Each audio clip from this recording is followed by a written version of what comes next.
that experimental mindset, the type of person that quickly runs the test versus sits and procrastinates for years, is really the winner in most pursuits. And then I studied Amazon, and Jeff Bezos' shareholder letter says this has to be the best place in the world to fail. I looked at booking.com, and they have that moment where they launched their experimentation platform because they were sick of arguing about what the best feature was in the boardroom. I look at Thomas Watson back in, I think, 1950 or 60, where he says one of his employees had just made a huge mistake which cost the company $600,000, and he's asked in an interview, are you going to fire them? And he goes, fire them? I just spent $600,000 training them. These people seem to have a different attitude towards the value of failure.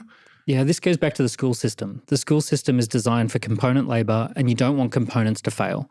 What we're doing now is different. So especially now we're entering the age of AI.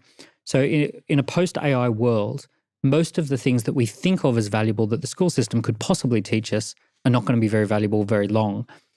So functionality versus vitality. When something is functional, it performs a task reliably.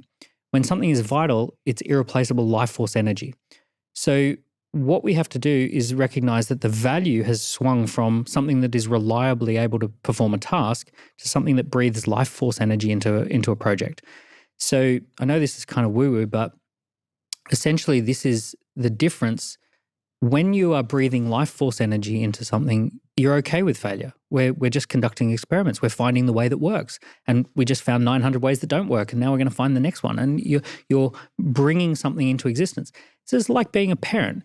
You know, when you see the child fall down, you get the child back up and you get them onto the next thing. And when we learn riding a bike, we have to go through falling off the bike. So there's all of these experiences that you know what it's like to bring life force energy to something, and that involves a process of failure. And then functionality, if we're really putting our value around the idea that something has to be functional, or that I have to be functional, that my value is in my functionality, then failure is such a bad thing.